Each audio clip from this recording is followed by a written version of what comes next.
When people describe particularly evil individuals or regimes, why is it that they use the terms Nazi or fascist, but almost never communist? Given the unparalleled amount of human suffering communists have caused, why is communist so much less a term of revulsion than Nazi? Communists killed 70 million people in China, more than 20 million people in the Soviet Union, not including about 5 million Ukrainians, and almost 1 out of every 3 Cambodians. And communists enslaved entire nations in Russia, Vietnam, China, Eastern Europe, North Korea, Cuba, and much of Central Asia. They ruined the lives of well over 1 billion people.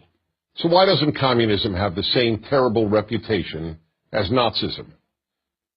Reason number 1, there is, simply put, widespread ignorance of the communist record. Whereas both right and left loathe Nazism and teach its evil history, the left, and I'm talking about the left, not traditional liberals like Harry Truman or John F. Kennedy, has never loathed communism.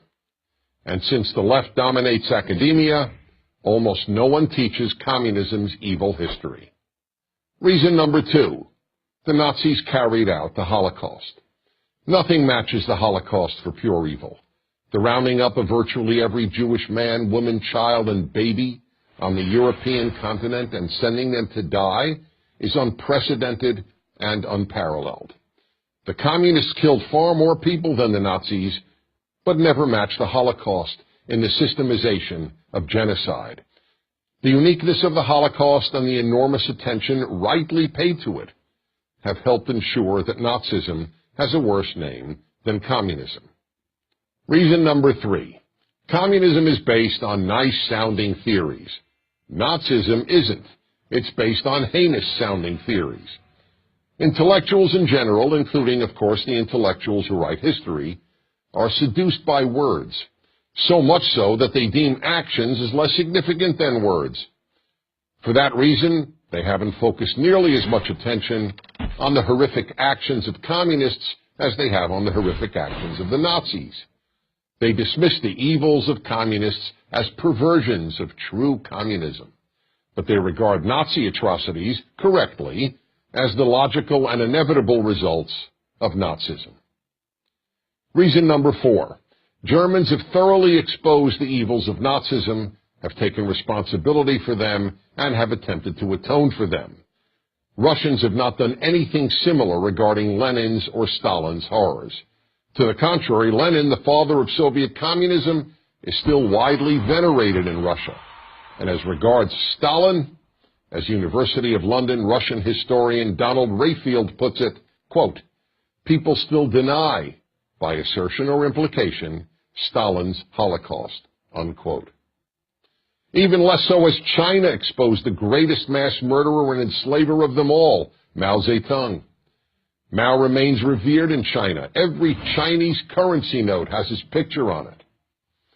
Until Russia and China and Vietnam and Cuba and North Korea acknowledge the evils their countries committed under communism, communism's evils will remain less known than the evils of the German state under Hitler.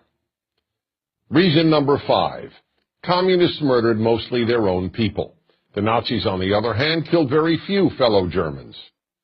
World opinion, that largely meaningless and amoral term, deems the murder of members of one's own group far less noteworthy than the murder of outsiders. That's why, for example, blacks killing millions of fellow blacks in Africa elicits almost no attention from world opinion.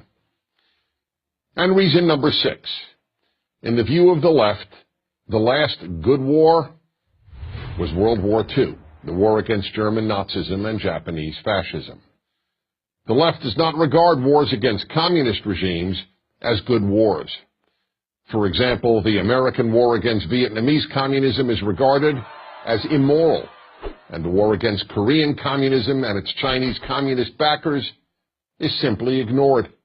Until the left and all the institutions influenced by the left acknowledge how evil communism has been, we will continue to live in a morally confused world. In the meantime, all good people owe it to the victims of communism to learn what happened to them. Even worse than being murdered or enslaved is a world that doesn't even know that you were. I'm Dennis Prager.